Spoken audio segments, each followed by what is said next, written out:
All right, everybody, we are back again for another episode of Life After Ball with the Coach's Compass. We got Doherty with us and we got Tara with us again today, talking a little bit more about cortisol, testosterone, the cause of lower training loads, and my needs list.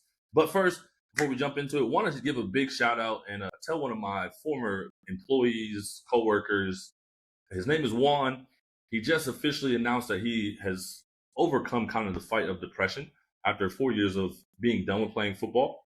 He played at Austin P. He played a little bit of time in arena football. He also was coaching with us here at D1. He was a coach over at Maplewood High School here, a local school in the Nashville area. And he was fighting depression throughout those 4 years of being with us. And he just announced the other day that he's kind of come out of it on the other side and feeling a lot better. And just want to let him know that, hey, you're not in this fight alone, man. Like, there's a lot of us going through what you're going through. And I like the courage that you had to come out on social media to say what you were fighting through those 4 years. I'm happy for you. And again, I know it's not the end of the road, right? Because those things come in waves. And if you ever need any support or anything like that, bro, like, my line is always open. I'm here for you. I'm only 6 months released from it all, but I know what you're going through with the whole process because it's a tricky one.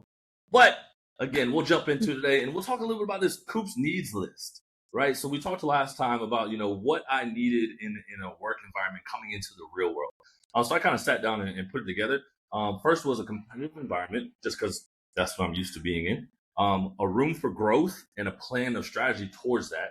So what is my trajectory of like where I can go in the company, how I'm going to grow in it, what is going to be the end goal, what am I striving for? Team environment. Now, team environment is also a little bit tricky because if you're in a high leadership role, you are also in control of building that team and also keeping the team together. So I think that one's a little bit tricky, but a team environment is always something that, us former players are looking for. And time to work out and time away. So just having a time to block out myself, to not have to think about working and just being able to do my own workout and however I want to work out. And then time away. So when I'm away, not having to worry about work, being able to spend time, whether it's with my daughter, with my family, with my friends, or on my vacation, and not have to worry about answering emails, answering texts. That was something that I went through with the last company I was with. Christmas Eve was getting emails. Christmas Day was getting texts. I was at a funeral, was getting texts about something to do with work. And I'm like, this just isn't the time or place for all of that. So that was kind of my needs list. I don't know if you guys want to jump into that one and kind of how to piece that together. Well, I'm happy to take this a little bit if you're okay with that. So I think we're going to back up your needs list a little bit to just kind of discuss, I think, for a moment, like the ideology of stress or essentially kind of how stress affects the body and your needs, essentially. What you're describing, I will say up front, is what you've essentially asked for, Coop, is for stuff not to really change from when you played in some fashion. Like, change is hard. And change creates a stressor response. And what we're asking for is essentially what some of the biggest catalysts for depression and struggle after sport are, and physiologically how those manifest. So what you're asking for, let's just make it real simple, is not to change so much, because you emotionally, mentally, psychologically, physiologically are going to reel from that. You're going to struggle from that. And that is true. And I can speak to that from a physiological perspective, is that incredible shift in your environment, in your routine, all of those types of things can produce a significant stress response. So let's just make it simple. You want it to be as close to what it was before. And that's a sound and strong need and a good need.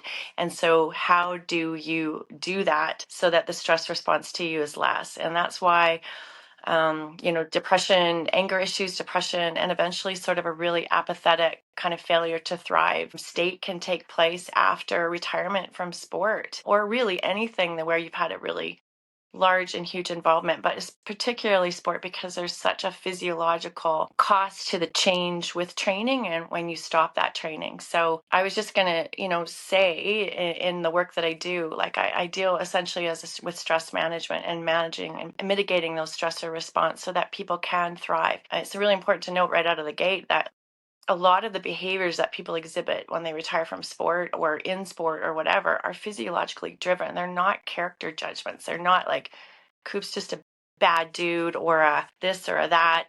He just can't control his emotions. There's so much that goes on with the training load and the changes that take place that really really alter your physiology so you can participate and perform at a really high level. When you change that radically, expect that the body's going to go into revolt. And that does lead to several what we call vegetative shifts, which are changes in behavior, cravings, sleep patterns, everything that sends you into a flux. And if you're not identifying those quickly, and understanding that's what's going on, you can put it on yourself, and other people around you can put it on you. You're just a crybaby. You're not, you were spoiled there. You are, like you just got to get over yourself. No, you're actually dealing with a physiological condition that's not unlike diabetes. And so I think it's important for us to talk about that. And I certainly can speak to that. That is what I deal with day to day in my job and in my research in school. So I can say you're an echo and validate that you need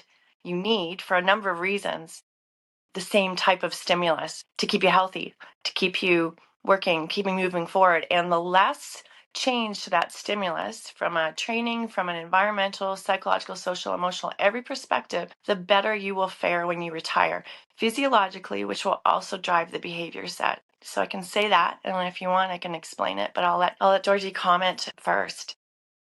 If any of that even made any sense whatsoever.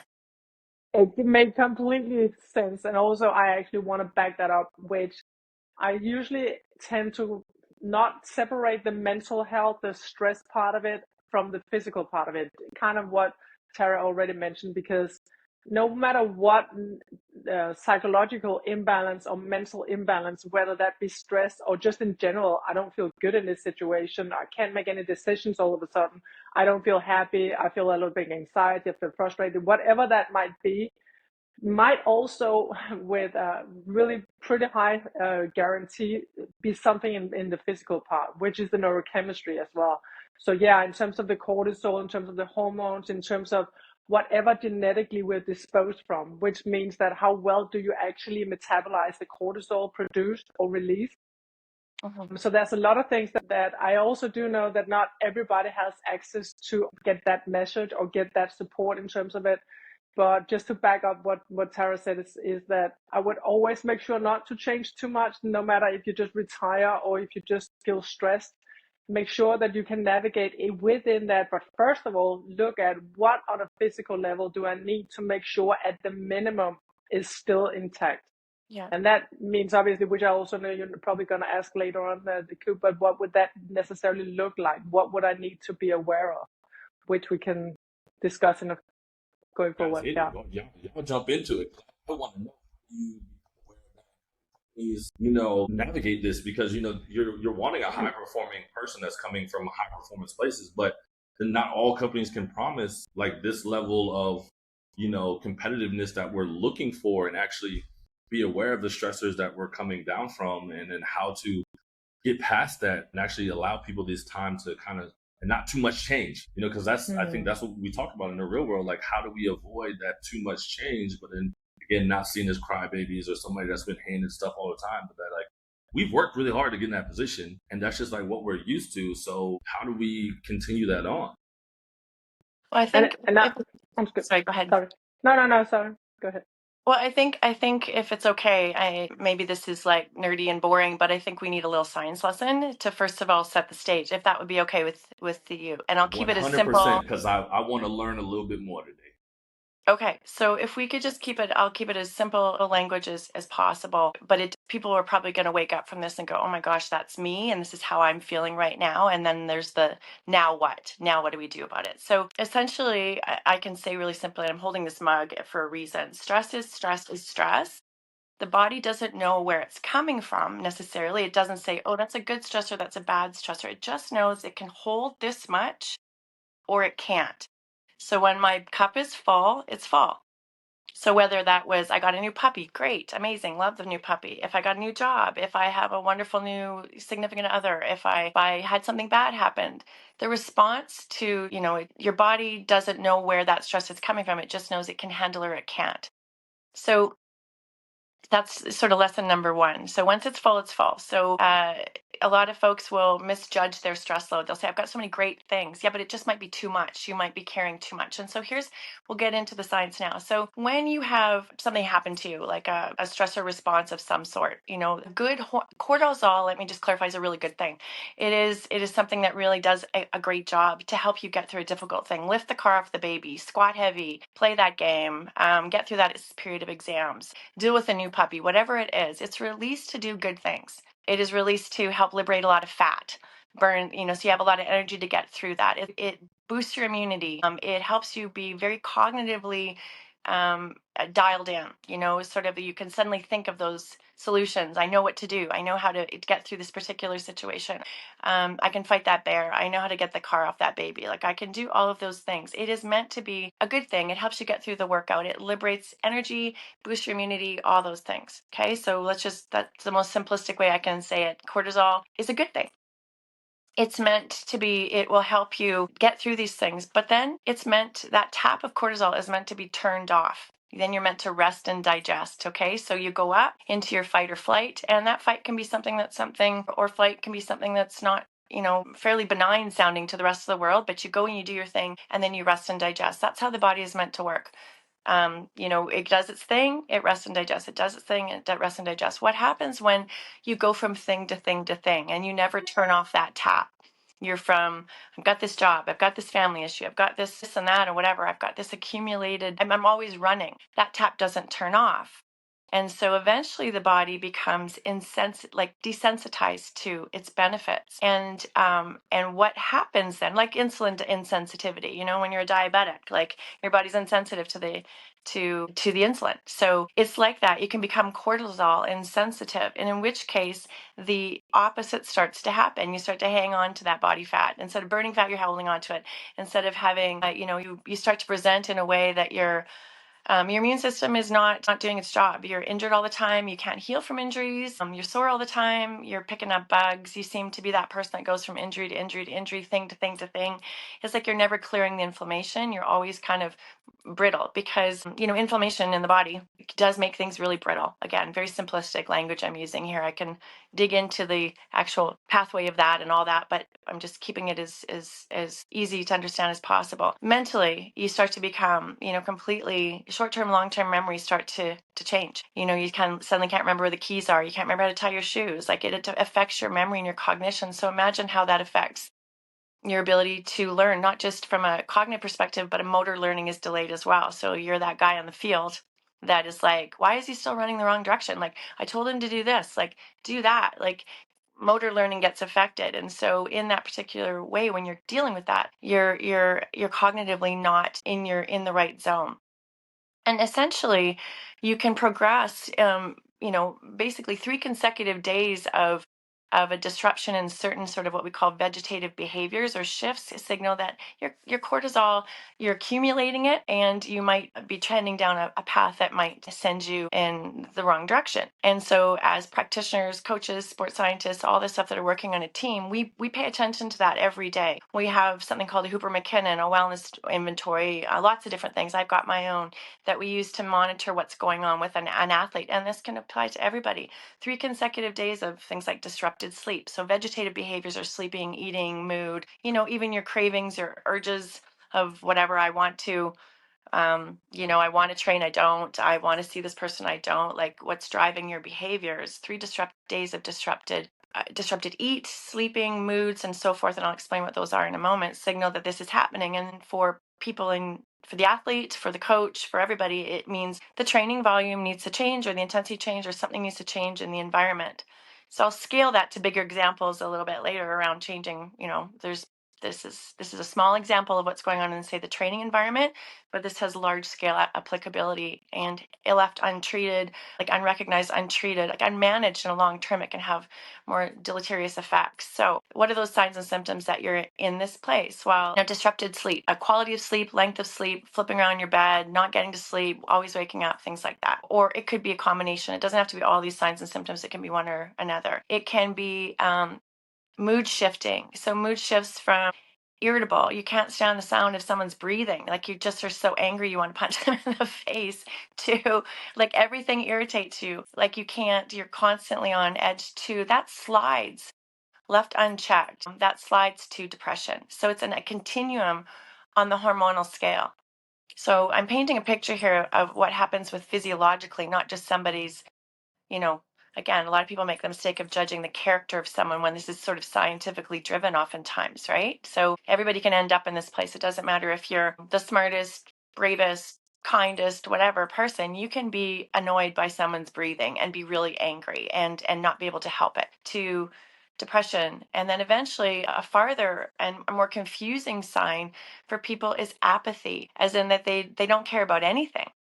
And so a lot of times people mistake that place as like, oh my gosh, like Tara, she's just like water off a duck's person. A bomb could go off around her and she doesn't care. Like she's just so easygoing. But sometimes that's a pathophysiological place versus a good place. And so, it's like you're apathetic. You don't care about anything. You don't have emotions. You're like, if I ate today, great. If I didn't eat, great. There's discernments needed to know if this is a maladaptation or a positive adaptation. Cravings, like suddenly you want to eat all the sugar or all the Doritos, or you want nothing but fast food, or you want to drink a lot, like alcohol or drugs, or cravings for unusual behaviors. So case in point, I won't say who, but I helped a swim team, a very high level swim team from your country, Coop, that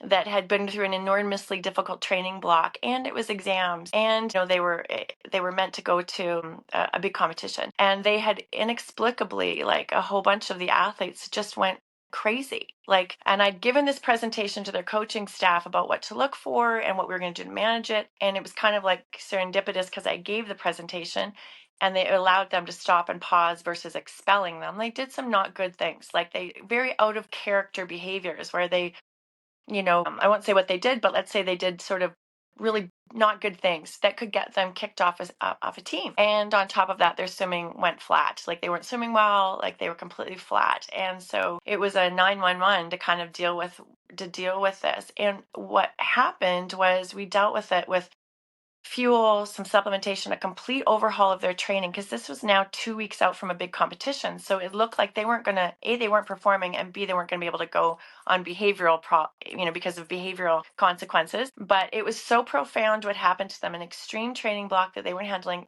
But there was also the cup was over full. There was exams, there was a lot going on in the university. There was a whole confluence of factors that came together that overflowed their cups essentially. And now they're in this crisis place. So within 2 weeks, with some very careful work around when they're fueling, how they're fueling, some other interventions, some things that we can talk about, they came out of it and they went and they swam well. 2 weeks. So imagine if no one dealt with that. So that's the scenario to talk about. So say it was like you're expelled.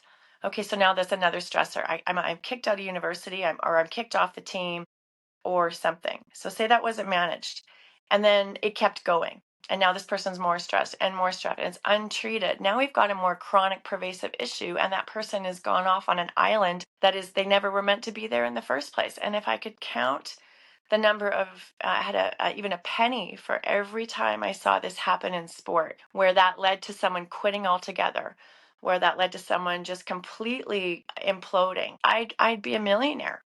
Like, I honestly have seen it so many times, but I've also been on the very blessed side of being able to intervene and turn it around like I did there, or I helped to do there. Okay, so and what I'm illustrating here is there's a very powerful physiological thing that goes on that can lead people down a very bad path that doesn't need to happen. And especially I've seen this in growth and development, in developing athletes that are sort of in their teens, and particularly doing very key points of growth and development when their prefrontal cortex is being rewired and they're struggling so much just with growing. And how many people drop out of sport at that time because they just can't manage. So I've had sort of I guess a platform to have athletes come to see me before they make that critical decision. Is it a decision that you just need to make anyway? Is that the right decision, or are you just super crushed and you've just had too many things go on and your cups overflow? And I would say 95% of the time it's been the latter. They're crushed. So, that's led me down the road of my research and training methodology, understanding sort of the physiological cost of of living under the umbrella of pro sport, of elite sport. Like there's so many other factors, and that needs to be factored into the training load. It needs to be factored into the training load. It needs, and which is what I help coaches do now, is factored into the training load. Can they do that for each individual athlete? Not necessarily, but the awareness for the athlete and those that are in their lives, the key stakeholders on that journey, is really, really important. Like people that know you, having a tight circle that says, you know what? Coop's not meant to join the circus. He just told me last Saturday that he feels a real calling to join the circus. There's nothing wrong with the circus, but that is so out of character for him. What's going on with Coop? Let's rewind what's happening. He has, with this going on, that going on. His training load is this. Is his, like, can we sort of dig deep into your symptoms? Can we see that this has been going on for a little while? And what does Coop need? He may need to lay around and eat a ton. If he's got energetic fatigue, there may be autonomic nervous system, like fatigue. There's maybe some things to deal with, in which case certain types of training would be off limits. You may need different types, and in 3, 4, 5 days, he may be like, oh my gosh, why would I join the circus? Like you may snap out of it because it's that powerful physiologically. So I'm painting a picture of, now let's scale that to how what went on in football training for football and all the stuff you were balancing, and that might explain some of the injuries, the chronic issues, the up and down performance, the I'm great, I'm not great, just never being able to maintain that consistency, to now you're done sport. And now you've got a whole other stimulus you're dealing with and a whole bunch of other stressors. So is the number one, the transition and how you transition out of sport could be really critical to making sure that you don't end up in this physiological state. If you're there, understanding it, recognizing it, and making sure that somebody's on board to say, you know what, like, you've gone on a completely different path. You don't even know who you are anymore. And maybe that's why people are quitting their marriages. Like maybe there's, what, radical decisions. Suddenly I don't have a family anymore. Suddenly I am a completely different person. Like I'm fairly confident, and that's not being arrogant, that I could trace the physiological root of that and go, if we hadn't dealt with this, we could be in a different place. And so in speaking to some medical professionals, I mentioned, sorry, that I ran into a doctor that works with one of the pro teams in the US, and has said, like, trying really hard to track with the changes physiologically in people, like the stressor response when they retire or in the season, and then how to manage it when they get out of the season so they don't end up in such a bad place, like in depression or worse, sort of in dead end jobs or relational discord, or doing those types of things that I described a team could do in a more chronic way. So I'll paint that picture for you, that it's that profound, and it needs to be identified, and it needs to be managed not only in teams, so which is what something I'm trying to help people do. I'm doing that with a big team right now in Canada, and figuring this out because they were really underperforming, and a lot of it has been the opposite of what the coaches would think. We gotta train them harder. We got to do more. A lot of it's been less. A lot of it's been less and different, and a different stimulus. And now they're performing. It wasn't that we changed who they were. They didn't have to be smarter. They didn't have to be whatever. In fact, we had to do less, and we had to do it differently. And so now suddenly they're getting results. And it's like, oh my gosh, why didn't we know this sooner? And so giving them tools to recognize what's going on. But if they can't recognize it because they're in it, who else can do that? So I have a pretty strong opinion about what happens to athletes when they retire and what drives their behavior, um, and um, and what goes on in sport. And I think that there's a lot to be done just by recognizing this, and recognizing overreaching, which could progress to overtraining. But honestly, in my work that I've done in cardiovascular stuff with cardiac rehab and whatnot, and no matter how people get there, the end goal or the end condition physiologically is the same, whether they've gotten there through, an athlete's no different than a burnt out CEO, or physiologically they present the exact same way. They have the same struggles. They just don't see them the same way. And the judgments around those, unfortunately, are not the same. Oh, you're just a burnt out CEO versus you're just a spoiled athlete who doesn't get to play anymore. No, you actually may be in a physiological condition that's driving this behavior, and you can't help it, and you need real support. So I'll stop there. I could talk about this till next Friday and still not be done. It's something I'm extremely passionate about, and I've just seen too many bad things happen where people have lost careers that didn't need to happen. People have been under, had some gone on to some bad places they didn't need to be. Now, I'm not, I'm not speaking. I don't know the beginning from the end. I'm not God. I don't know. Sometimes these things happen and they lead you to incredible places, but I've witnessed that the journey doesn't have to be this hard. A lot of people don't have the experiences they hope for in sport, let alone out of sport, because there's this lack of recognition and understanding, and people make false judgments about their character. And instead of going, you know what, you have a condition and we need to actually just do, X, Y, and Z. So I'll stop there and let you guys talk. Sorry, I'm like, I will back up on that by saying that I feel like in sport, in not necessarily professional sport, but in most elite sport, I feel like 99% is probably struggling in some chronic level of stress. And I also do believe that they are actually also addicted to that chaos, which in college, for instance, there's school, there's exams, there's like running around. And I feel like some of these athletes, they actually like it at the same time as they're trying to kind of survive in it.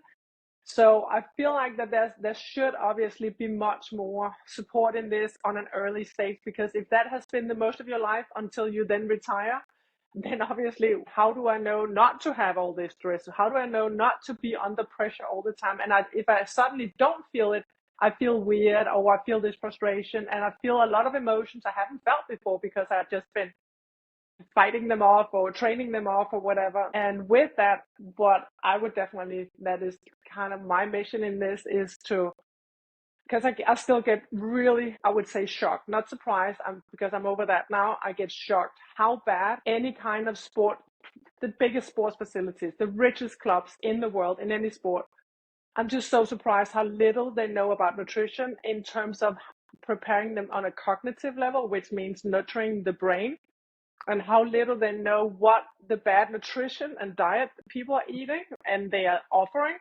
because that affects so much in terms of the cortisol. And that also, again, will lead us back to, if we have this specific athlete who has some certain gene variations like COND or bad methylation, then this person might not actually be really good at metabolizing that cortisol spike.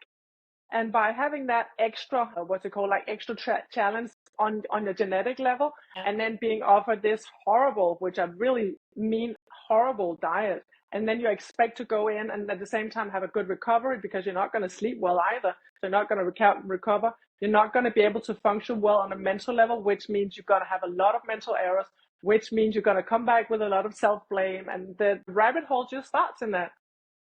Exactly. and then, yeah, So and then, we're back to like, what comes first then? Yeah, well, for firstly, you should figure out how to at least feed the plant right, so it can actually execute on what you expect them to do. Because what comes first? Is it the diet? Is it the environment that they put the athletes into? Because it is, for me, I think it's the facility, it's the club's responsibility in that time, that when they actually have the athlete, they could obviously train the athlete in knowing what to look for or knowing how to fuel themselves.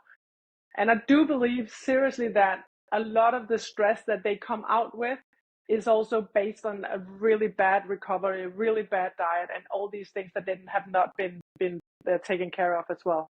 yeah, I 100%. And so that's, I want to say too, just around kind of things that happen. So how do we know we're there? And if you've got that sort of predestination around kind of like, you're gonna, especially like neurally diverse athletes as well, who feel are very, very sensitive to their environments. It makes them sometimes incredible swimmers or goalies or things like that. Like sometimes these genetic sort of sensitivities actually make them outstanding at their jobs in sport. But in these states, like, what does an athlete look like? What does a person look for? Like, I'm not getting toned. Like, I feel soft. Like, I'm soft. I've got doughy muscle. Like, I can't seem to get like jacked. Like, I can't. Like, so your growth hormone and your testosterone are suppressed because of this level of cortisol.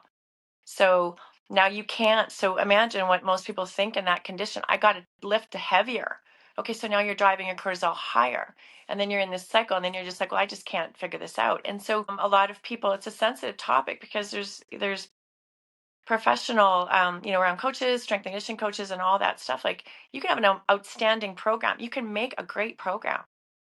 It can be all, you've done your homework, you've come up with something great, but doesn't mean it's going to work. In fact, if the athlete's coming to the table and either it's environmental a systemic issue within the team, or they're coming to the table with a lot of other stuff going on, and you're like, you give them this program, you might crush them. It may go the exact opposite how you plan. So training sometimes really doesn't work. In fact, I found out that training a lot of the time doesn't work.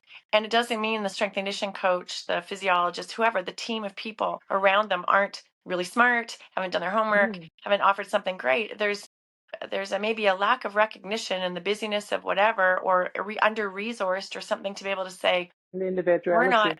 we're not addressing their training adaptations, their rate of adaptation. Are they adapting on time as expected? If we know we can only physiologically peak however many times a year, I said 3, I think, in one of my previous things, physiologically we only peak 3 times a year. We've got to perform more than that. So lots of other ways to getting performance out of people, etc. Like, that's sort of my job, is to identify what are the other options. Like, we have so many other different ways you can improve. If you're always training to peak, always training, like, pushing the limits, like, there's a lot of things that people are missing programming wise, and they're actually sending their athletes in a downward trajectory. They're not coming out of those troughs, like supercompensation that we learn in school, in terms of they're not super compensating. They're not coming out of the trough. That's not happening. They're flatlining, and that needs to be tracked early in programming. Sometimes the problem with their performance is much later in the season, but it was a problem that started much earlier that people aren't tracking. Or an asteroid strike, something terrible happened and catastrophic, and you're doing well, but you just flip to the other side of things. And now you need that extra help and that support to get out of it. And how do you do that so your season isn't lost, or moreover, your career is not lost?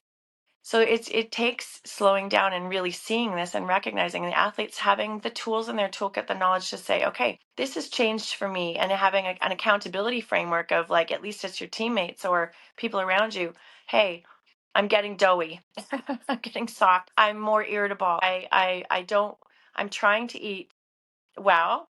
And that's another thing. They can't help the cravings. Like, I've worked so long in the trenches with athletes where they're like, here's my diet. I know what I'm supposed to do. It's not like they don't want to do it. It's suddenly they're like, oh my gosh, you sneaked off to 7-Eleven and bought yourself a big, like a Slurpee. I don't know if you have Slurpees where you are, but you just were just like, basically a bag of sugar in a cup that's frozen, and you put Coke in it or something, right? Like, so, like, why would you do that? Like, sugar's bad and whatever. Like, I can't help it. And then they're mad at you, like, leave me alone. So I've had to be like, okay, so you're inflamed and you've got all these things. And then I've got so many athletes from this place that get SIBO. Like, I'm sure you're familiar with the gut bacteria, and you've got motility issues. So they're not, like, absorbing their fuel.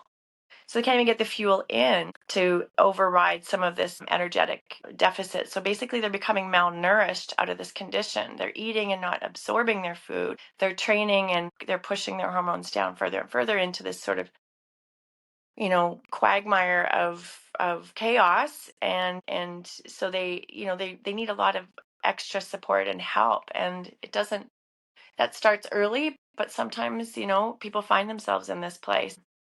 So we're talking about retirement, but I'm saying the problem sometimes starts inside. And so the performance issues that lead you to have to retire early, that's a sad story unto itself. Like, it doesn't have to go that way in a lot of cases, but it's the now what that's important. And then another interesting perspective I want to offer is, sometimes when people are healing from like they've gone on like this for a really, really long time, sometimes when they're healing and coming out of it, they get enough rest, they eat enough, they manage to settle down their gut, they'll actually see some confusing behaviors coming out of that people misdiagnose. Sometimes when they start to feel again, because they've been apathetic, they've gone really, really far down the road, and suddenly when they start to feel again, they have emotions, they start to feel angry, they're like, this isn't okay, I don't like this. That's healing. So some people are like, oh my gosh, we used to love this dude when he was so like chill, like nothing bothered him, but now he's mad and sad and whatever. And actually, maybe he's healing. Maybe we're reversing the trajectory. And so that's a recognition point as well. Like, I'm angry now because I was in such a suppressed state that now I'm actually getting, I'm starting to move towards homeostasis. You've got that, hypothalamic pituitary adrenal axis, this particular axis in the body that's like that basically tells you okay, you need food, you need to sleep, you need to do this is what needs to happen. And that loop gets overridden so many times where people are just like, forget that loop.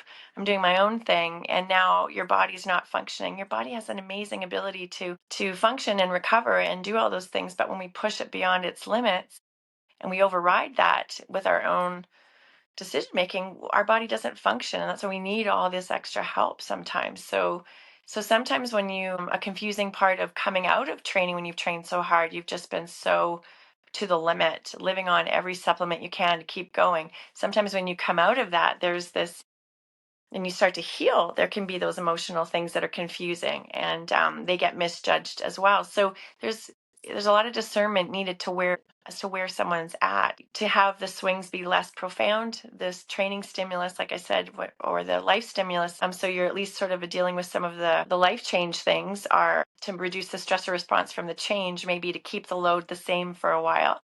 But you may find that you don't, eventually you don't want that load. You don't need that load. I mean, that you may evolve and change to, hey, I can get away with my 3 times a week cardio and I feel great. Like, I don't know if that's you, but I've seen that happen too. Yeah, thoughts? It's a lot of information. Go ahead with some questions, Coop. Yeah, I No, can I tell mean, that. I'm learning and hearing from you guys a lot, like all the stuff. Even now, the big thing, because Jay and I talked about it, because he's going through the retirement process now, and like now he's going into Brazilian Jiu Jitsu, right? And the reason he chose that is because of the chaos, right? And the stress level that it brings to him. And he's like, man, like I can't get out of the chaos. Like I don't know what to do without having that chaos. And I was like, man, I resonate with that, because it's the same with me. It's like if, and it shows a lot in how I work, because when in our gym now, like 4 or 5 o'clock rolls around, right? We probably have like 20, 30 kids that are in the class. We have 2 coaches coaching that class, and 4 other coaches that are coaching PTs, and it is chaotic in here, but I love it, right? That's the time of the day that I love, because it's like, okay, how much of this chaos can I make creative and like keep it still flowing, and then like make it competitive in a way that like people are still having fun and still doing their thing, and I'm still just like bouncing around. And when the days are slow, I'm like, oh man, like what do I do? And that comes like down to Sunday.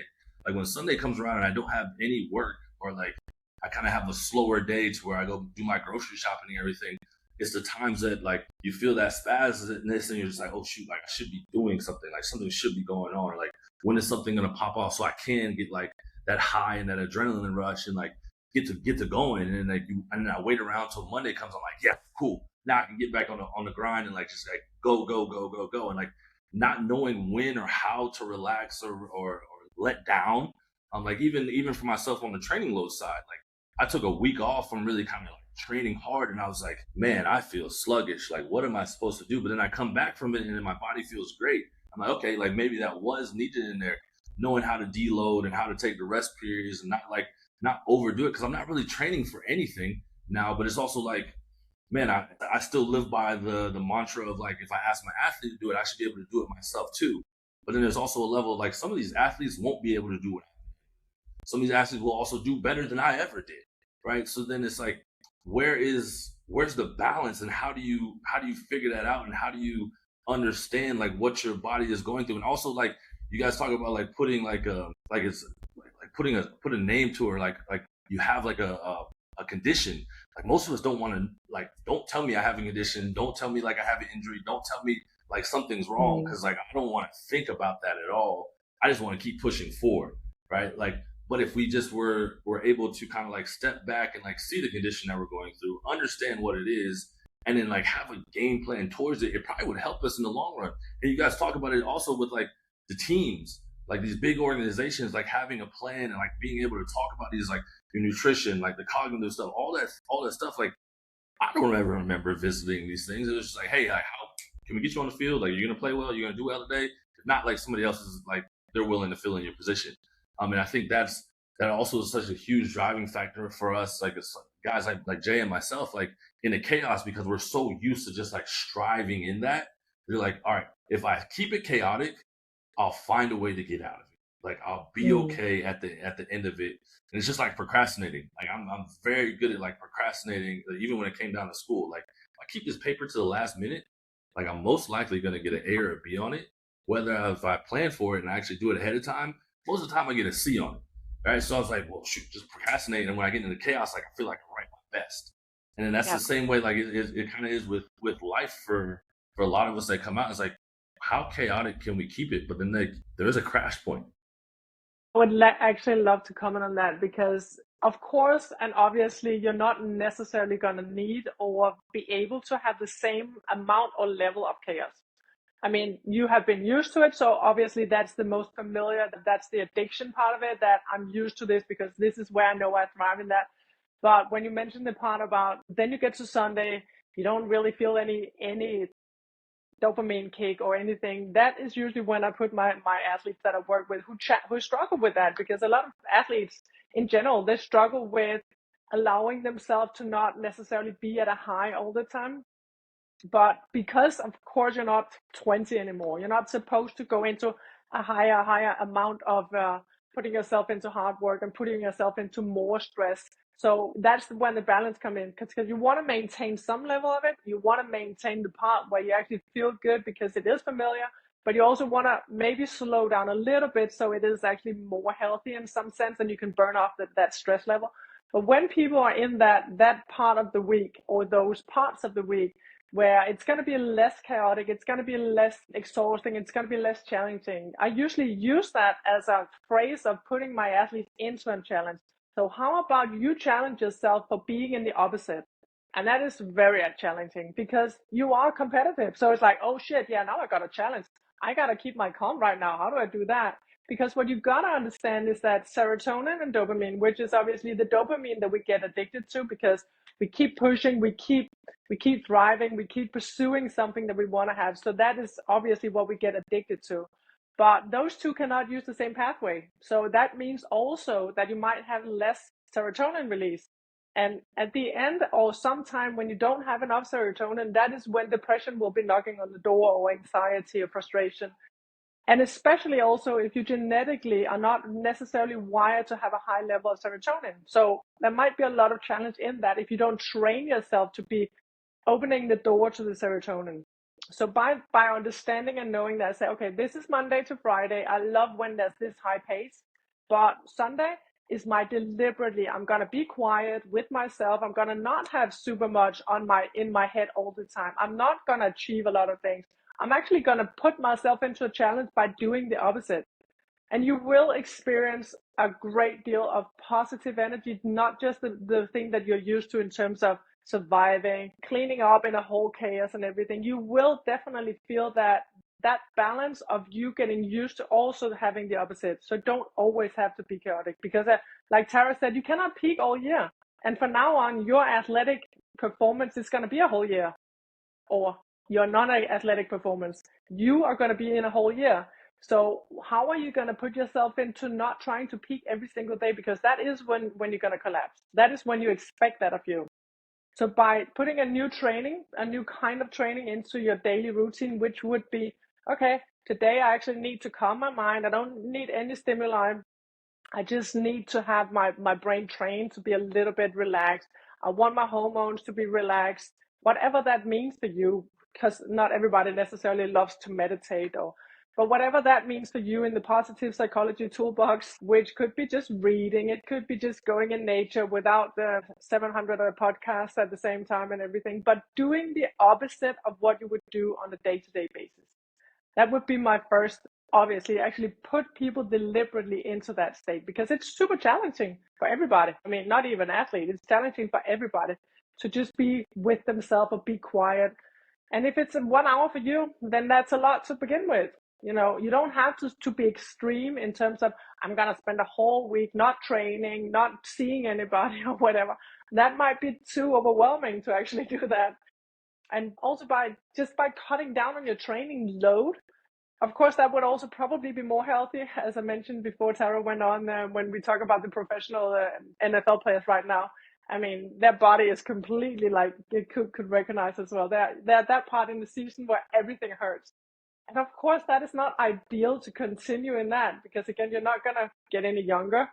So, but you still want to have that some kind of high intensity training, or even just cardio sessions a week and the rest is lifting or speed walking, whatever. Even fun play could be football, tennis, or whatever. But have that in, but it's still on a completely different load than you're used to. But it's enough for you to keep balance, keep you healthy, and burn off a lot of these bad hormones that we actually want to keep in balance. So that would be definitely something that could be mentally something that when you do retire from a high level of performance, that you try to put a new plan in, which is the physical part, stay healthy. And I don't mean not being injured. Like I know you say in American football, you're healthy if you're not injured. That just rings all the red lights in my head, like, wow, it's nothing to do with that. So be healthy in terms of maybe that shouldn't, maybe if you haven't done it until now, been putting any attention to your diet, maybe now is the time to actually even take better care of your health. Because again, from now on, from when you retire and going forward is actually when your body's going to respond, like Tara described really well. So now is actually maybe your time and your opportunity to say, okay, what do I need as a minimum? I'm not saying go extremely vegan or whatever fancy diet somebody would prefer. I'm just saying maybe you should start putting attention into that, because at the same time, when you do cut all the training out, there will also be some weight issues. Maybe if you just start eating tons of food that you weren't able to before. And by that, obviously also will affect negatively on the gut microbiome. And the gut microbiome is completely connected to the mental state, the mental health, with the serotonin production, which is actually 90% of the serotonin released in the gut. So maybe see that as an opportunity for changing chapters. You still want to be physically active in whatever feels good, whatever you find joy in. It could be completely different sport, but also add that extra level of it, which is I'm going to take care of a different kind of recovery from my mental state and my physical state, which could be, okay, I challenge myself to begin with 1 hour at least to begin with, where I'm going to be completely calm. I'm going to have a completely dopamine detox, which means silent your mind, wall staring or whatever you feel like doing. And that I actually might feel better than you would expect it to do, or you feared that it would. And then you just increase that a little bit. And then like the third thing would be, maybe you should look into your diet, get it a little bit healthy. So you at least focus on these plans. And I'm pretty sure that just by putting a new attention to what you want to look like or be like in that new coming chapter, when you retire from ball, then that in itself could also hopefully create some curiosity, because it's also about, I have this purpose, I have this passion, and now it's gone. What now? So maybe that could be something else within that could be opening up some curiosity for being your best self in whatever's going to come. Because I don't think it comes from you shut one door and then you enter another. I think it's a long transition that also the individual needs to kind of accept that right now I'm in between. I'm getting to learn how it feels like to not be in what I'm used to knowing myself as.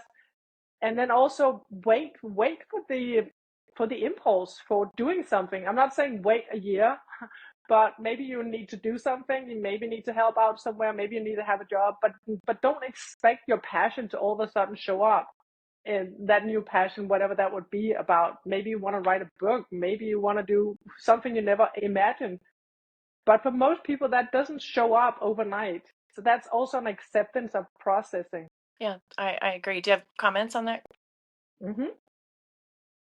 I have a thought about that just too. I'm going to appeal to your training side, your strength conditioning coach side, Coop, and just kind of say, because you've worked with athletes, as a coach yourself for however long, right? And so that training doesn't work without the recovery, and recovery is as important as the training. It has to happen, otherwise training doesn't work. I mean, just from a purely just like micro tearing of the muscle to like all the different things that happen hormonally when you train, you've got to recover so that you repair, right? So that is like a recovery is sacrosanct. So there's I've dealt with a lot of athletes in their sport that refuse to, like they're like, I need to be training all the time, and so they're eventually just wasting away in a number of ways. So I've started to have to I in my training plans, and I still keep physiology is physiology to me. Like even when people retire, they've got mesocycles, microcycles, they've got a general prep macro, they've got everything you put in a yearly training plan. Deloads, like all of it. I don't train anybody that I work with any different than I train the best athletes. I do it the same, and physiology is physiology. I mean, obviously the exercise selection and things like that is very different, but in terms of the trajectory of training, it's the same. So just like you would put in a weekly cycle how much rest you would have, like that's sacrosanct. Without it, you're not gonna be able to lift again.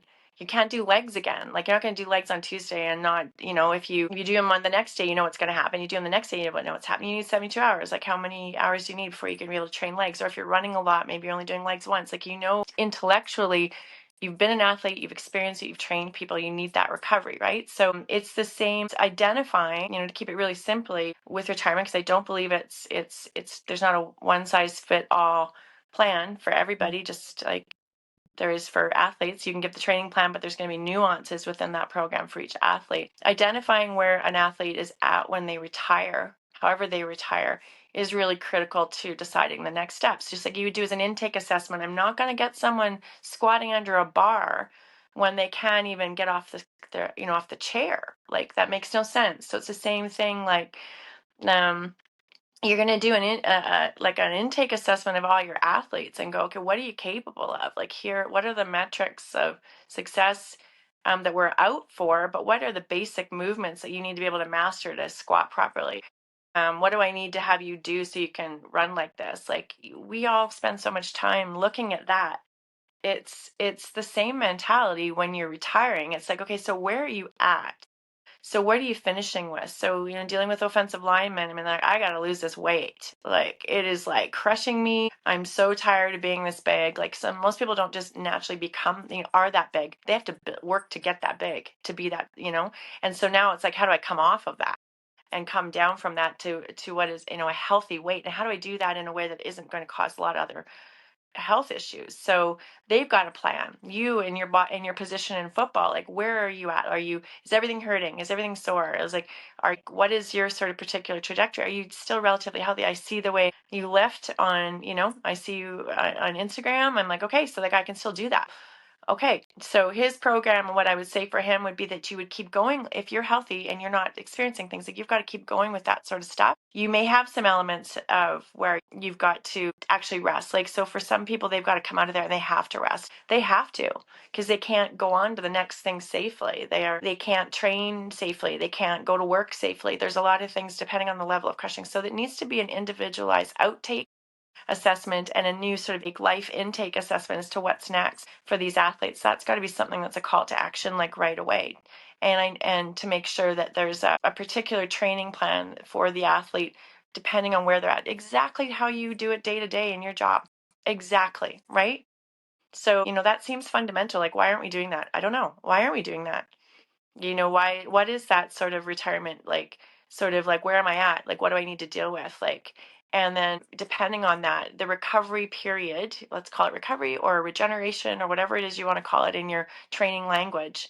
Like, it's different. There are different things, recovery and regen, like there are different processes a little bit. You got to come up with a plan. So athletes will need that plan and that assessment as to where they're at. And then the training to maintain or to kind of come out of whatever won't call it a condition. Just think of it as training and performance. So in my mind, performance is a universal construct. What do you need to perform well now?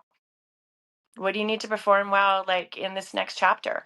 How do you get yourself into a place of readiness to do that? So at least you have the opportunities. So another thing, like you didn't know you had the opportunity to be a pro football. I don't know your journey from how it started, but a lot of people don't know they're capable of that until they start, I don't know, training, going out and catching a ball, like running a route. Like, how does anybody know where they're at unless they start doing it? So you've got to be in a position of readiness, physiological readiness, to even be able to have the opportunity present itself to you. So say, as we talked about, second chance sports like bobsleigh, skeleton, you got to, like, how do we know? Like, you're still ready. I can sort of I can guess, but you've got to be able to be like, okay, where am I at? What do I need to do? That's how you think. So how do we, help people think that way? Okay, so next chapter, I don't know what's available. Like, I've got to be healthy, well, safe. I don't know, in all things. I've got to be ready to say I got called again. Someone needed me to play. Am I ready? Like, so that mentality is always something that I would encourage athletes to keep, because that's that's how you lived your life. You've got to be like, I got to be ready for the next thing. So reframing it for yourself. And in some cases, that may mean a lot more rest and recovery for some to dig out of that hole and to start to heal. For other, and if they kept going at that rate, they may crash. For others, it is like, I got to keep going like this. And so, yeah, and come out of it more slowly, or if I'm going to come out of it, if I'm ever going to come out of it, like, because I know athletes, I'm older. Like, I've watched athletes come out of pro sport and continue to do incredible things. Like, that's the journey you want, to keep doing things, whether they're an amazing pickleball player or they're running marathons or there's something, they can still manage to be as healthy and participate and do a lot of different things. That's the dream, right? So it's an assessment that's needed. So I can't speak to it. It should be the same, but I can appeal to the common sense of, as a training person, as a coach, you need the recovery. So, or the training doesn't work. So how do we apply that to sort of a scaled life thing? Like, what do you need when you exit? Okay, so do we have all the tools in the toolkit right now to exit in a healthy way? Okay, community, because all of those things have a physiological cost. The rejection has a physiological cost. I'm not with my team, it has a physiological cost. Like, I've been spending my life doing the load calculations essentially for what is the physiological cost of being a varsity athlete? What's the physiological cost of being a pro athlete? That's how I've worked my whole career, is like, we got to look at that cost, and then we've got to adjust training, recovery, diet, everything around it to make sure that we still end up in the same place. Because especially if you live in a competition mindset, competition doesn't wait for you. You can't push back the Super Bowl because you're not ready. You can't push back the Olympics because, oops, you didn't taper enough, or something. We've got to, as people that help athletes, we have to jimmy their physiology sometimes to get them to that place. When I say jimmy it, I mean sometimes you've got to do things to get serotonin to come up. Sometimes, honestly, for people, I deal with ADHD. I have that diagnosis myself. If you couldn't tell, I'm all over the place with sometimes the things. I've got thought here, thought there. I'm going over here. I've got cooking, I'm cooking something over there. Like, I'm that same person. So I live it. I understand it. I have a son like that. And so with athletes that go in on a way to travel the world, they've got, with the bobsleigh that I'm involved with in Canada, like, they're in Skelton, they're all over the world right now in some pretty strange places. They can't get the food that they normally would get. They can't get the training environment they normally get. They're squatting with each other on their back sometimes. They're finding all sorts of creative ways to get food. So they can't have the perfect diet. They can't have the perfect conditions. That's competition. You got to learn to perform anyway. You got to perform on demand. You've got to figure that out. So sometimes you can't have it perfect. So there's no way they can. Sometimes the stuff they're eating, sometimes because they can't access what they normally have, is super bizarre for them.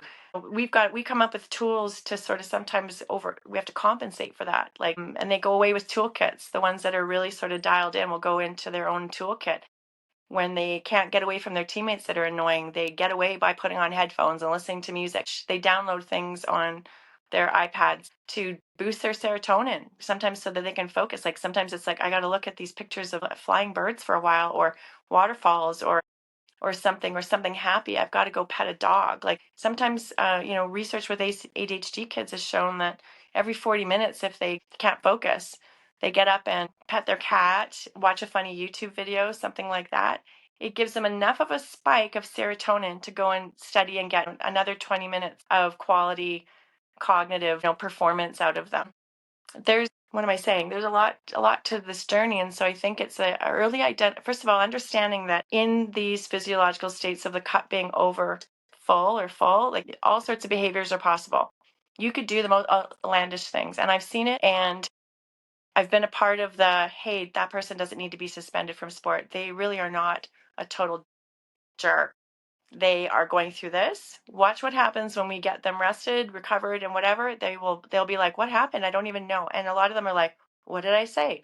What did I do? And especially for sports that are like pushing the envelope of like testosterone to the limit, like bobsleigh, sliding, football, where you're hitting, you're punching, and whatever. I mean, you are riding that line so darn close that at any moment you could punch a wall, right? So training takes you there on purpose. We just need to know when to pull you back so you don't go over the cliff. I'm saying that awareness and understanding of this is important. Recognizing that you can, in these particular cases, you can be present in lots of different ways that are not about you. They can be about the physiological state. You need help and support around you to help identify where you're at. The plan is not a cookie cutter plan.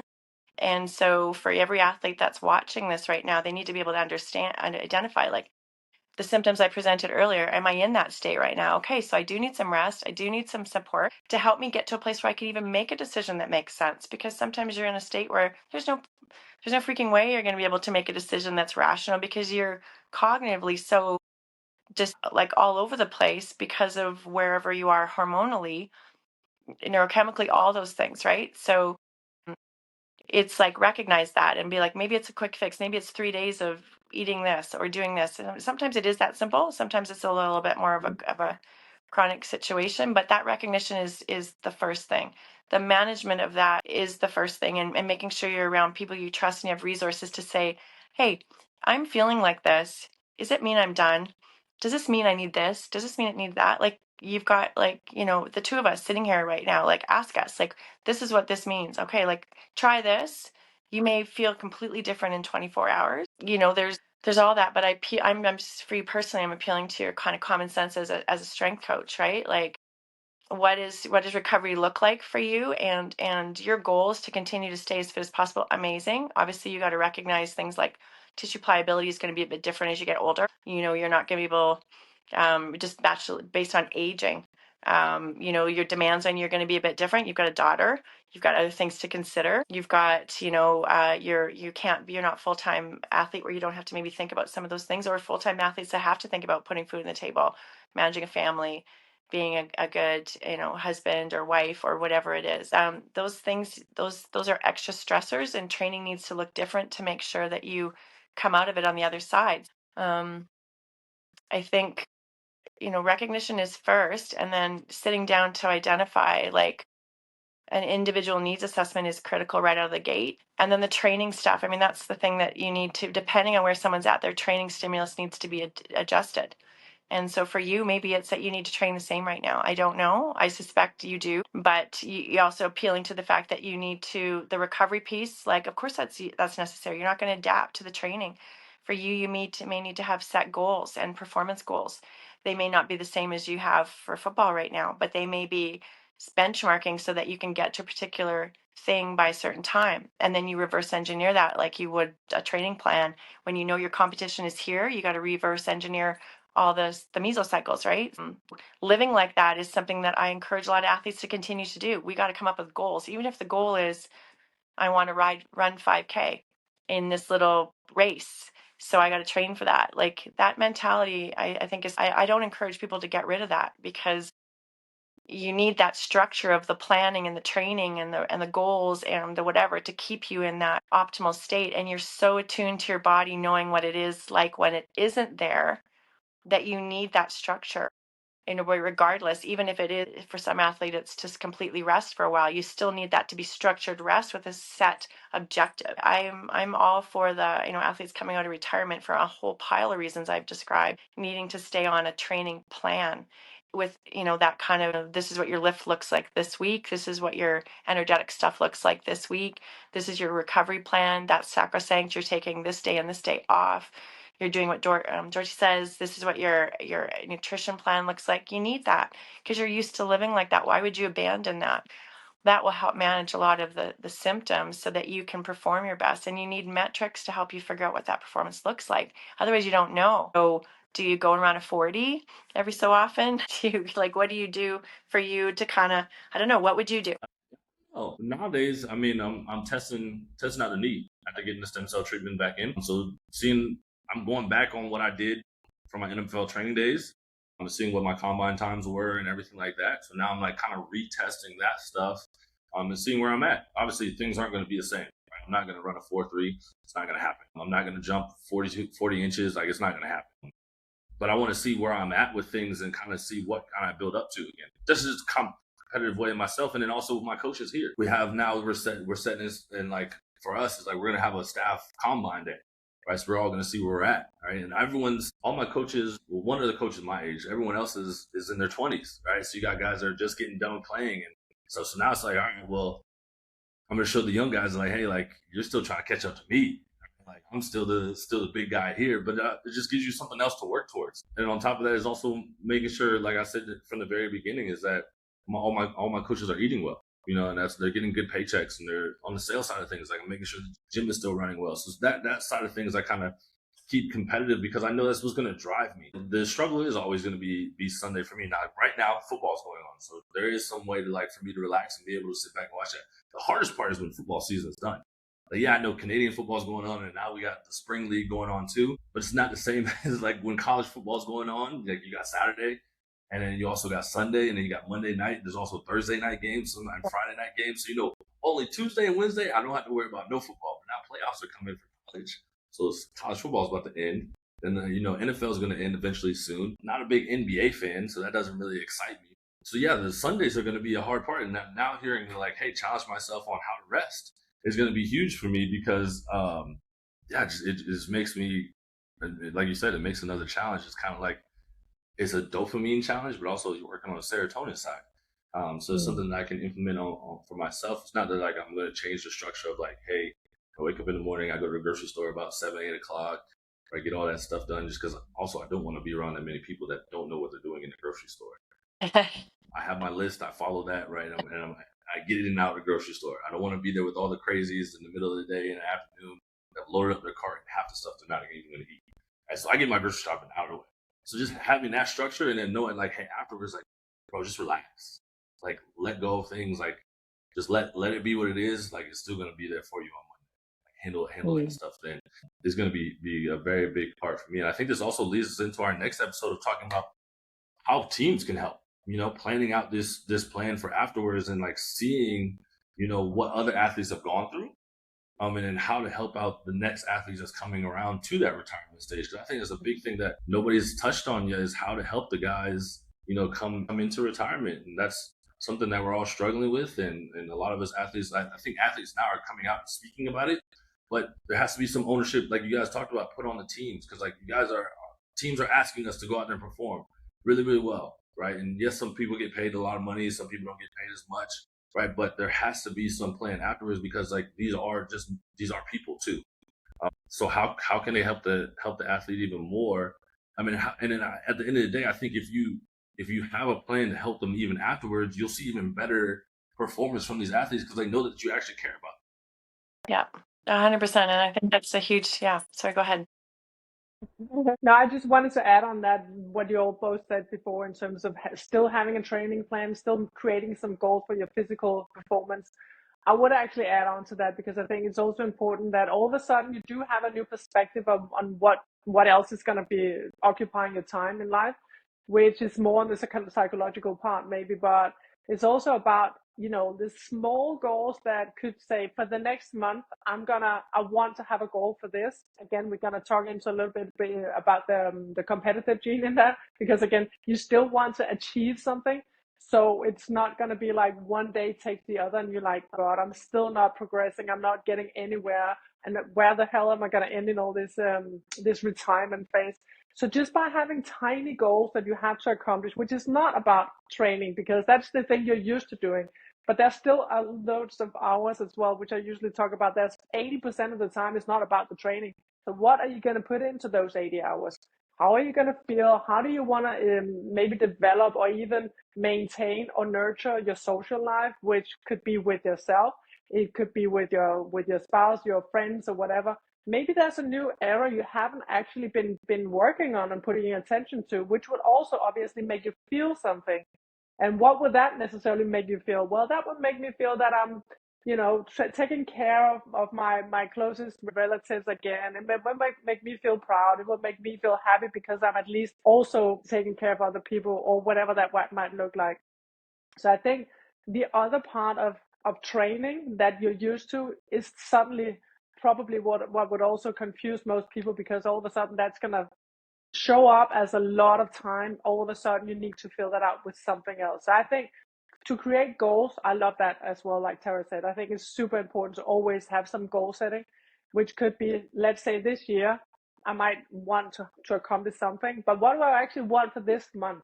What do I want to put my attention to, my effort into, and my hard work into? Because I want to maybe grow in that process. I want to know myself in the new settings. I want to know myself as not being professional or even being an athlete anymore. So what does that look like? What do I want to feel?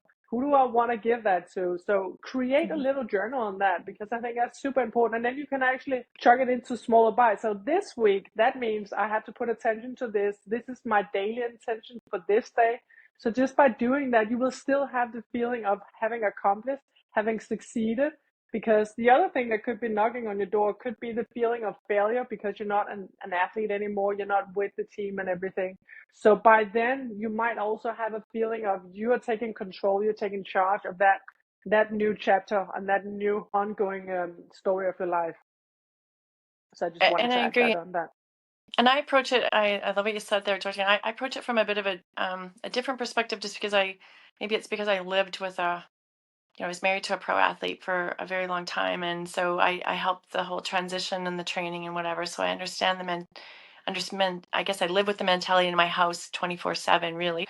From that perspective, it's fueled a lot of my plans for athletes after, um, and my research, which is actually on extending sport life and building the Tom Brady's out there. Like I've been working on that for a really long time and feel like I have a formula and that's worked. And I've been able to prove it now. It's taken a really long time to prove it, but I've kept people in sport at a minimum of 10, well, usually 10 plus years at the pro level and finishing better than they started on their own terms. I've started to create a bunch of, I've got enough data to show that I've been able to do that. And it's come from, I'll give you sort of one thing is the plans that have worked for those athletes.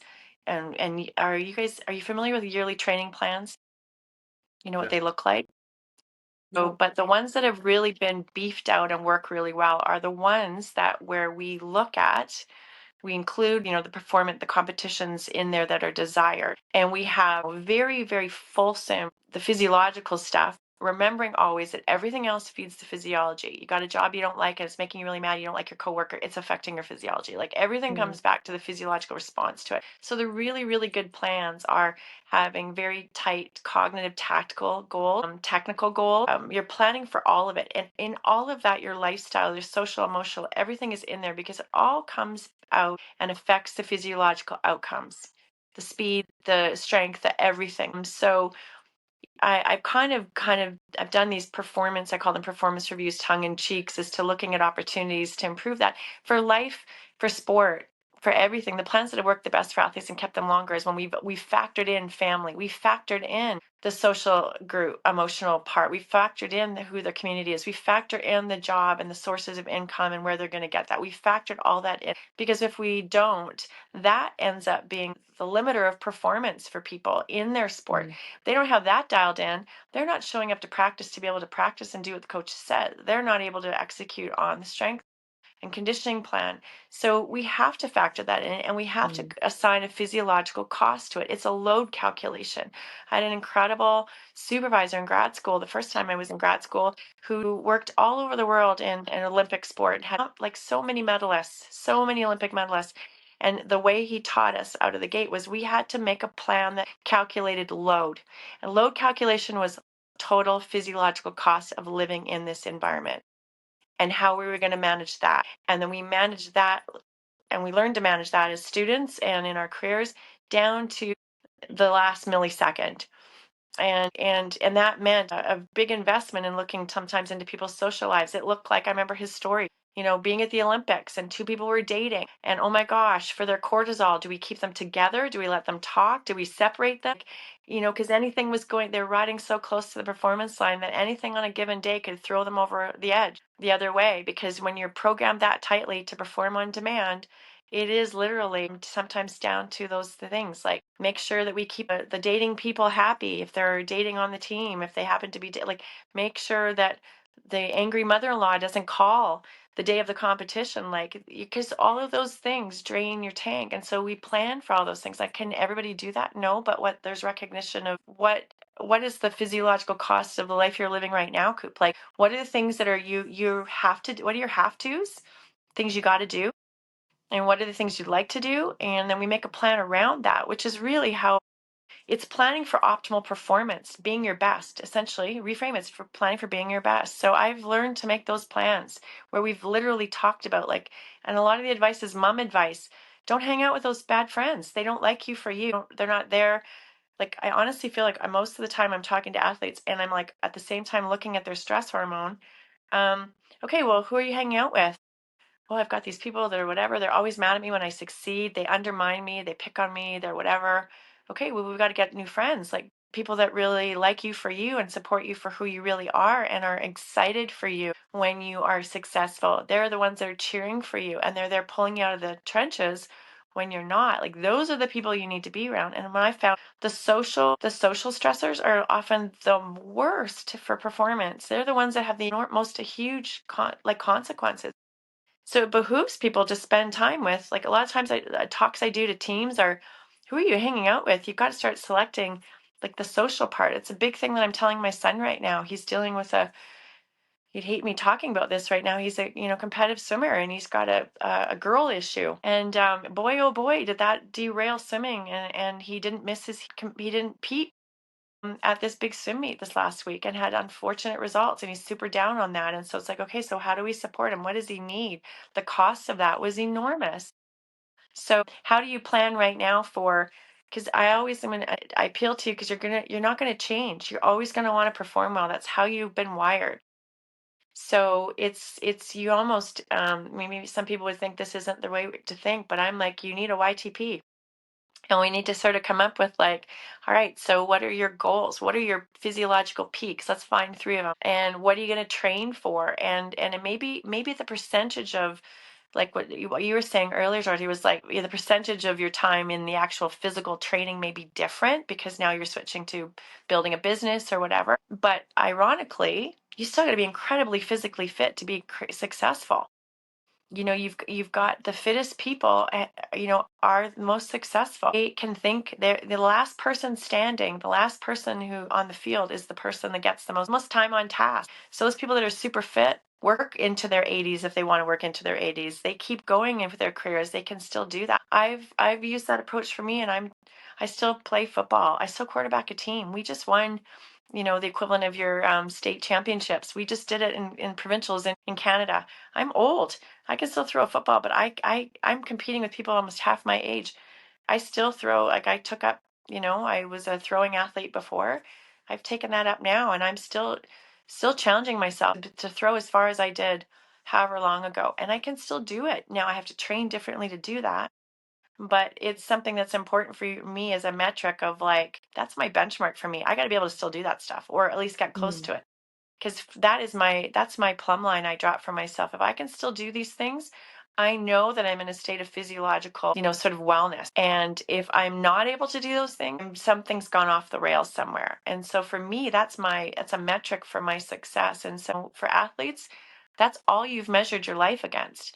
So what can we do to plan for you to still be able to do that, so that you're not slipping into couch potato land and are well into your 400 pounds. I've dealt with a lot of people that are 400 pounds after sport. They haven't been able to find a plan that allows for them to be healthy. And you've had the blessing of that being something that you focus on all the time. That's huge. How do you leverage that now? So this is, there's a lot to talk about in terms of what that looks like practically day to day, but I challenge people to state that in that mindset, the goals may be different, but the health metrics need to be the same, so that, you can think better. You can, finish that. If I'm not healthy, boy, oh boy, like, I'm not making great decisions at work. I'm not making great decisions about my social life. I'm not making great decisions, so whichever comes first, the chicken or the egg, the outcome's the same. I'm not doing well.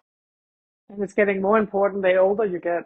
That's the worst part of Yes. it. You think you can then allow yourself to do that? No, no, no, no. You cannot afford to have a day without training. You can't afford to actually have days with bad diet. You just have the consequence immediately, which you probably didn't when you were an athlete. So it becomes more and more important to focus on these things. which is a I little bit needed to be ironic. fitter. Yeah, exactly. Yeah, Because I have so many people that I'm coming to me with menopause and things like that, and they're like, "Oh my gosh," and I look at what they're doing and trying to handle, and they've got this huge hormonal shift happening, but they're yeah, like, they're CEO of a company. They've got 4 kids that are all in sport, like hockey mom. Hockey is we say hockey moms here in Canada. There's a lot of hockey, and there's a lot of hockey in the U.S. too. But I mean, like the lifestyle of a hockey mom is like there's a lot that goes on with those tournaments and the travel and the cost and who's paying of for this course. and who's driving and on and on and on again. And so, and then, paying the mortgage, paying the bills, cleaning the house, like managing what's going on with their significant others if they have them, or like the responsibilities when you get older are so much more. And so that behooves you to be that much fitter. Like, and so you got to be super creative about how you do that because now, so, that mindset, I'm appealing to the athletic mindset. Like, you are so good at getting the job done and figuring that out and working within those things. Like, that mindset needs to be leveraged, and we just need to come up with a bit of a YTP that looks a bit different for you. And it still evaluates those same metrics in maybe different ways with the expectation of growth. Like, yeah, you're not going to run a 4.3 as you get older. Maybe you just don't have you know, maybe you can. Maybe For also me, don't need to. well, I'm somebody that doesn't break down shy away from a challenge. I'm always that person. People hire me to be like, I need to do the impossible. I'm like, yes, let's do the impossible. I love Yeah, yeah, yeah, I totally I agree. just I totally I just agree. But it could be that it doesn't drive you anymore. It's more my point of it. Maybe you want to do something else extreme because you can, but it's not necessarily the same measures as you did have in your sport. But I totally agree yeah. on that. I hate to talk into realistic goals because I feel like it's putting a lot of limitation on yourself. Why not go with what is unrealistic, especially because you're getting older. Yeah, it's a bit I of a work with puzzle. I work with a group of people right now where we've actually sort of dubbed ourselves, what are we doing? Like think of duty of care for people as like a responsibility as a health, as a fitness healthcare provider. Like, you want to make sure people do things safely. And we've got a group of people that are doing things that are absolutely, when a person's running 10 marathons in 10 days, I just helped someone do the 250 K race in the Swiss Alps over 95 hours to get this done. She's 60 years old and she did it. She did it well, but she's also a lawyer, and she's got 3 kids, and she's got busy this and busy that. And if I didn't help her, she'd do it anyway. So it's kind of like this group of us. We sit around and we're two of us are physiologists. We're all strength coaches, and we sit around and we go, okay, well, Bob's going to do this anyway. So how are we going to help Bob do this safely and not blow up his life? And a lot of these people that are doing these extreme things, like I extreme know. athletes, they're in Yeah. their 50s and 60s, Oh, yeah. and they're doing I have a lot Ironmans, of and those they're as well, where you just think, oh, so you're never gonna give up on having really massive. I have actually a triathlon, what's it called, from Ironman in Hawaii recently in October. He's 54, and he had cancer. First of all, he had blood clots in his heart. Every medical doctor he's been close to saying you have to stop, and he's like, why? I have never been more healthy, and obviously I'm the one making sure that the measuring is intact, so he's capable of doing this. But his numbers getting better and better and better every single year, and he's just getting older. oh my gosh, No one well, understands that.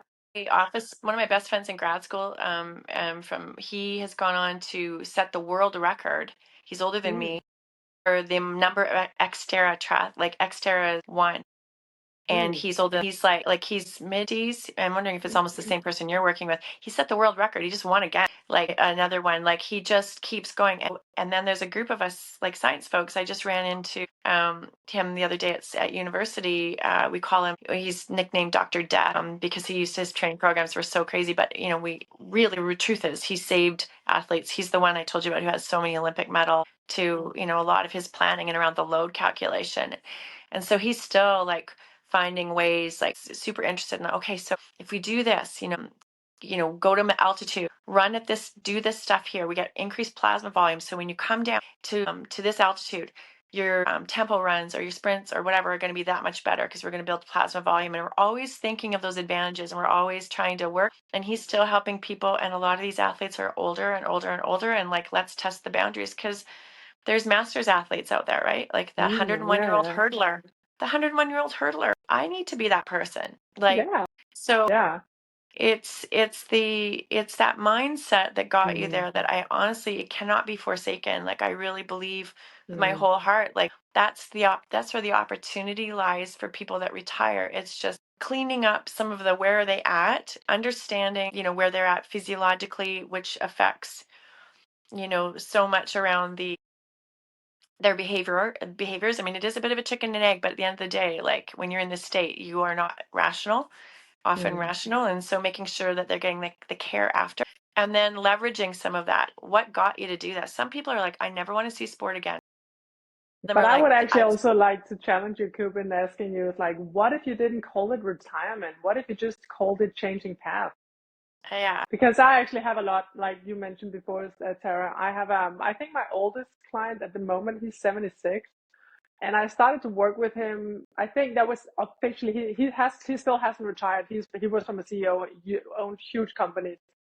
And back then he was like, look, I'm never going to retire. So can you help me make sure I can maintain this level? He was a soccer player.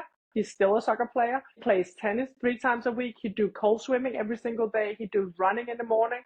And every time I meet him, like once a year, he's like, oh, look, I've never been more fit, after we did this. Now I can play football 3 times a week and everything. And he's like, he's never going to retire. And that was his mindset. Why would I ever retire? I'm just changing job positions, but I'm never going to retire. And that's his mindset today. He's like, I'm going to train as much until the day I can walk, until the day I'm not here. He's still controlling. He's head of board in some football club. He's still super active. And for me, he's like my dream scenario of not retiring. So that could be just a challenge for you. What if you didn't call it retirement? What if it's I agree. actually just changing path? Yeah, I would agree with that. I think for a lot of us, why we call it retirement is just to really let go, because I think about my journey, my path, and it's just been like since the age of 5 of playing football until like 32. It's like, okay, that's more than half of my life has been in this, in the game. So it's like, how do, and not that I want to ever close the door of saying that I was a football player. It's just like, how do you move on from it and go into the next thing without calling it retirement, and like in a good mental state. And also, like, all of us all want to walk away from the sport on our own terms, which a lot of us don't get the opportunity to do. Yeah. So I think being able to say retirement and label it ourselves, like, kind of gives us that justification of like, hey, we did it on our own terms, not that like the sport decided like it is our time to let it go. With such a sport like football, I know soccer, right? Like, you can go out and you can go play anytime. But with football, it's pretty hard to play at a high level for the rest of your life. Like, you can go to Europe, you can still play in those leagues. Even in the States, like, you can go to the States and you can play semi-pro. There's also like we call it here in the States like the uncles that sit around the barbecue and talk about like, well, back in my day I was like this, and like, 20 years ago. You know what I mean? 20 Like, years ago. So I think for us, like, like calling it retirement is just like a way for us to just be like okay with like, hey, that part, like at that level that we were playing with is done, and like we're okay with it. Not that we ever give up the mindset or the competitiveness or the edge that we ever had when we were in it. And like you say, Tara, like it's good to hold on to that. And I think I hold on to that for so long just because like you said, it's helped me get to a lot of places in my life and help me become successful in what I do because of that fire and that edge that you have, and not many people have, or that drive to kind of get to the top level. Because when you think about it, like, it's such small percentages. Like, even if you look at Olympians, like the percentage of people that become Olympians, the percentage of people that become professional athletes, like, it's ridiculously how small it is. But then like, and then you talk about metrics and they're like, well, shit, I just beat that metric. Like, you're talking about 1% of people. Like, I'm a 1%er that did that. Yeah.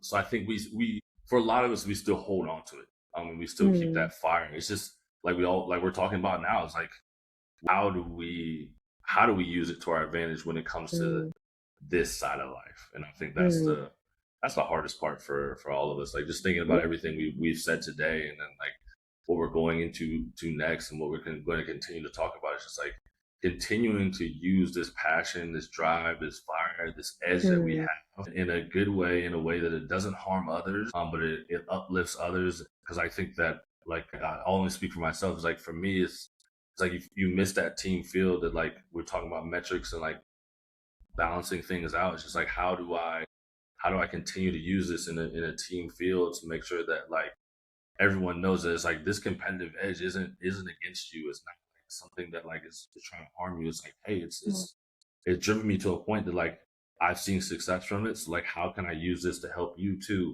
To like see that like this edge like could take you so far. Good I point. agree. I like that, the barbecue uncle scenario. Like sometimes the barbecue uncle didn't have the exits from the sport that he needed, and wasn't well, and maybe didn't get on the path that he needed to because of all the things we were talking about.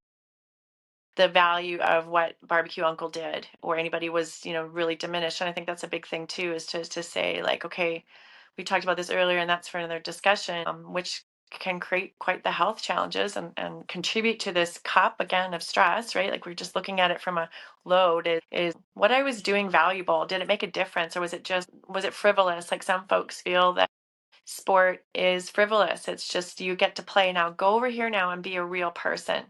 Like go over here. That is the most harmful language I've ever heard. And so it's there are a lot of reframing that needs to happen about what is that sport journey, like what does it mean. For some people it gave them an opportunity where they were to actually excuse me, go to university or something where they never would have been able to do so on their own terms. Had that sport not come along at that time, they were in a bad place. They would have never been able to have what they have today. And it taught them discipline, just like people who go join the military. It taught them discipline, hard work. It gave them a family. It gave them a purpose. It allowed them to meet and connect with people that they never would have been able to connect with. And leadership and all the incredible values that it taught them, leadership of self, leadership of others, like all that stuff. Like there's so many things that came out of that journey. And so like, how could anybody ever judge that journey as being frivolous when you learned how to look after yourself and learned how to get along with others and be coached out of it? So there needs to be a reframing for people that are retirement. Like, what are the positives that you learned from this? Now, how do we leverage those things to do something productive? And also, while people are in their career, how can you use that career to bless others? Like how can you inspire others that are maybe in a really down place, but boy oh boy, can they are they fast?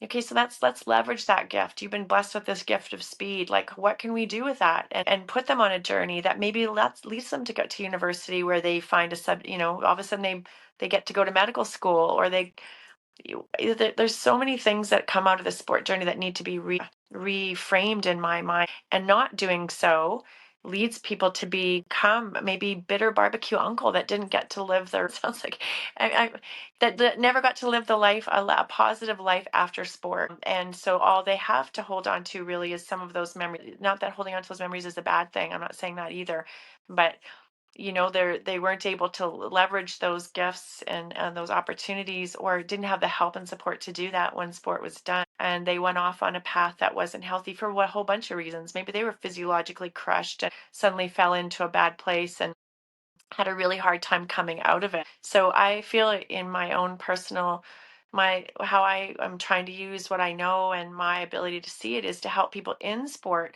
have the most positive, impactful journey they can, and make learn as much as they possibly can about themselves and bless others as much as possible. And then, help others actualize their potential and get every opportunity to do that, because so many people don't get that chance. So in sport, out of sport, whatever, like, it's the same thing. So I think we can do a lot of discussing around the reframing piece of it for a lot of folks that are way, way, way out of sport. Maybe it is barbecue uncle that watches this and says, you know what, like that was an incredible, I learned a lot there, and I'm going to take that now. And maybe 50 years later, but I'm going to do something with that, because boy, oh boy, sport taught me some incredible things, and I know how to work hard, and I'm going to reframe that, and I'm going to help others. And so this is maybe the whole altruistic philanthropic side of sport, but I really believe that it's an incredibly powerful tool to learn how to actualize performance, and and learn a whole pile of lessons along the way as to what people need to be successful.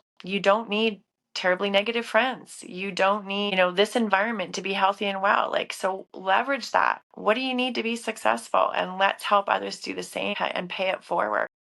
So that's the mentality that I use in my career. I've been blessed to help a lot of people be successful.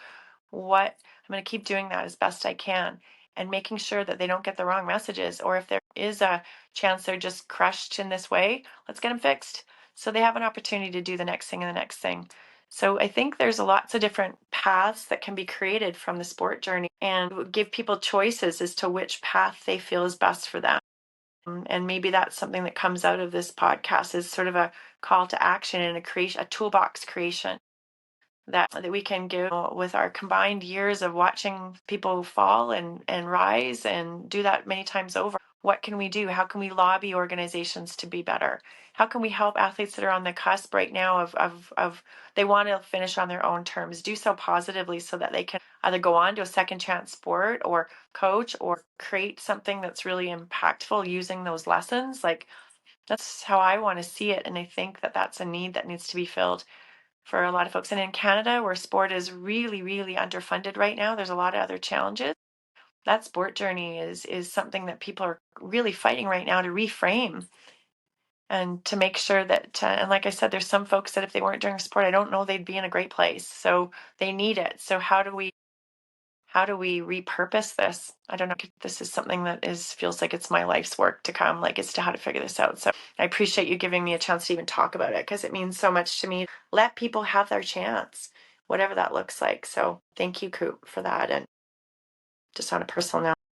Thank you guys so much for taking the time to actually talk about this stuff, actually creating this space with me for athletes, former athletes, coaches, and everyone else involved in this whole process. But we'll jump into it even more next time. Sounds good. Yeah. We Thank just you. keep sitting here filming. And see, the sun has risen behind me and now it's dark. Like we're still talking. Okay, well, thanks.